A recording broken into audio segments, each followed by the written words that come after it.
ఆయన ఆదాముతో, నీవు నీ భార్య మాట విని తినవద్దని నేను నీకు ఆజ్ఞాపించిన వృక్ష ఫలములు తింటివి గనుక. చూసారా మాటలు ఏముందో? నీవు నీ భార్య మాట విని నేను నీకు తినొద్దని ఆజ్ఞాపించినవి నువ్వు తిన్నావు అన్నాడు. కానీ స్త్రీతో ఏమన్నారు తెలుసా? అమ్మ ఎందుకు తిన్నావంటే, ఇదిగో నాకు ఈ సర్పం అంటే ఆ సర్పెంట్ లో ఉన్న శాటన్ నన్ను డిసీవ్ చేశాడు, నన్ను తినమని చెప్పాడు, మోసగించాడు, అబద్ధం చెప్పాడు, ఏదో ఆమె చెప్పింది. హవ్వ తినడానికి కారణం వాడు డిసీవ్ చేశాడు, నువ్వు తినడానికి కారణం నీ భార్య మాట విన్నావు. చూసారా, హవ్వ పడింది సాతానికి, ఆదాము పడింది అమ్మాయికి. మనం డైలాగ్ ఇచ్చాడే, అంతా సర్వమంగళ మేళమే, ఎవరైనా పడాల్సిందే. కాదు సార్, పడింది మొదటగా మనం, అదే మగవాళ్ళు. అది కూడా మామూలు కాదు. దేవుడు చంపేస్తే చంపేనే, నాకు నువ్వే ముఖ్యం. ఈ లవ్ మ్యారేజ్ ముందు లవ్ కాదు. ఈ లవ్ ఎప్పుడు లవ్ చెప్పండి? మ్యారేజ్ తర్వాత లవ్వే ఇంత ప్రమాదం ప్రపంచానికి తీసుకొస్తే, మ్యారేజ్ ముందు లవ్ ఇంకేం తీసుకొని వస్తుంది?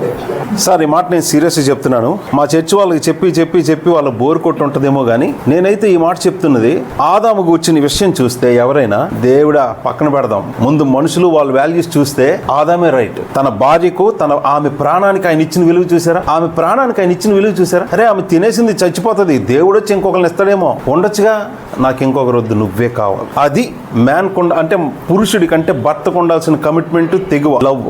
ఆ సాతాను వచ్చి ఆదామును మోసగించినప్పుడు పడలేదంటే దేవుడు అంటే ఆయనకి ఇష్టం ఉందా లేదా? గౌరవం ఉందా లేదా? విశ్వాసం ఉందా లేదా? భయము విధేయత ఉన్నాయి లేదా? అన్నీ ఉన్నాయి. అవన్నీ ఎగిరిపోయి అక్క దగ్గరికి వస్తాయి. సో ఎంత ప్రమాదం చూసారా? అయితే ఈ మాట ఒకసారి అర్థం చేసుకోండి. Husband love your wife. మరి ఇక్కడ ఏం చేశాడు ఈయన? పురుషులారా మీరు మీ భార్యను ప్రేమించండి అంటే ఇంతకంటే గొప్ప ప్రేమ మరి ఏమైంది? లోకానికి ఏం తీసుకొచ్చారు? సో దేవుడు, ఆయన మీద గౌరవం, మన ప్రాణాల మీద, మన జీవితాల మీద ఆయనకున్న అల్టిమేట్ అథారిటీ, సావరెంటీ, దాని మీద మనకు విశ్వాసం, గౌరవం ఉంటే ఇప్పుడు మనం ఏం చేద్దాం చెప్పండి? నా భార్య తినేసింది, నాకు పళ్ళు తెచ్చి ఆఫర్ చేసింది, ఇప్పుడు నేనేం చేయాలి చెప్పండి? ఆయన మీద నా ప్రేమే, బట్ దేవుడు అంటే కూడా నాకు చాలా గౌరవం, ఇష్టం. అప్పుడు నేనేం చేయాలి తెలుసా? అట్లీస్ట్ ఆయన వచ్చినంత వరకు వెయిట్ చేయాలి. ఆయన వచ్చినంత వరకు వెయిట్ చేయాలి. బట్ ఆయన తొందరపడి చేసిన పని ఏంటో తెలుసా? ఖచ్చితంగా ఆమె ఎప్పుడు ఆయన దేవుడు ఏమన్నాడు తెలుసా? తిను దినమున అంటే అదే రోజు నిశ్చయముగా డెఫినెట్గా చచ్చదు అని చెప్పాడు. అంటే ఇప్పుడు దేవుడు చెప్పిన మాటకి చూసారా, ఆదాము దగ్గర దేవుని వాక్యం ఎంత నమ్ముతున్నాడో. తిరిగిలేని విశ్వాసం ఉంది. విశ్వాసం లేకుండా అవిధేయత చూపించడం అవిధేయత కాదు, విశ్వాసం ఉండి కూడా అవిధేయత చూపించడమే పాపం. మ్యాటర్ ఏమి తెలియకుండా అవిధేయత చూపించడం అది అవిధేయత కాదు. మ్యాటర్ తెలుసు, సీరియస్నెస్ తెలుసు, ప్రాబ్లం తెలుసు, బట్ స్టిల్ వెళ్ళాడు, ఎగ్నెస్ట్ వెళ్ళాడు. సో చూసారా, చాలా సార్లు ఈ విషయం చెప్పుకున్నాం. ఫ్యామిలీ మధ్య ఉండాల్సింది లవ్ లవ్ లవ్ అనుకోవచ్చు, కపుల్ మధ్య ఉండాల్సింది లవ్ లవ్ లవ్ అనుకోవచ్చు. Most destructive even love in between A married couple.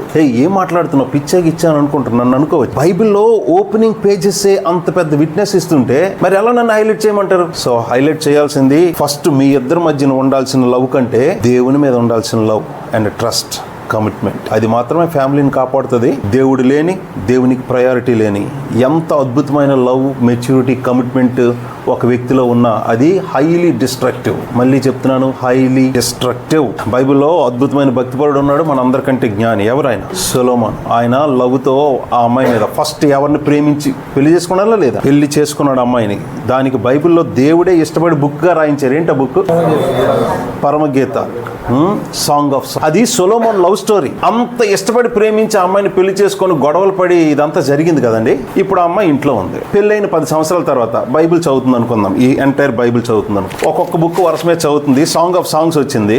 ఏం చేస్తుంది అమ్మాయి? చదువుద్దా? నాకు తెలిసి చింపేస్తుంది ఆ 2 పేజీలు, 2 పేపర్స్.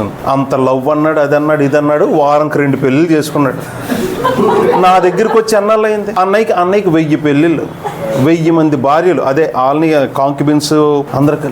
ఆ అమ్మాయి చదువుద్ది ఆ బుక్ని. చూసారా, ఆయన భక్తి లేదా, జ్ఞానం లేదా? అది ఈ మాట మీకు కాదు, మన సిస్టర్స్ అందరికి చెప్తున్నాను. అది that is what a man is in reality. మగాడు అంటే అది. అంత భక్తి, అంత జ్ఞానం ఏమైపోయింది? అంత లవ్, అంత కమిట్మెంట్, ఏడుపు, విరహం, ఇవన్నీ ఏమైపోయినాయి? నిలవవు, ఉండవు. సో ఎంత గుండెని పిండేసే ప్రేమ అయినా అది స్థిరమైనది కాదు. దాన్ని నమ్ముకొని పెళ్లిళ్ళు చేసుకోవద్దు. మరి ఎవరు నమ్ముకొని పెళ్లి చేసుకోవాలి? ప్రభువా నీకు ఇష్టమైతే నన్ను పెళ్లి చేయి.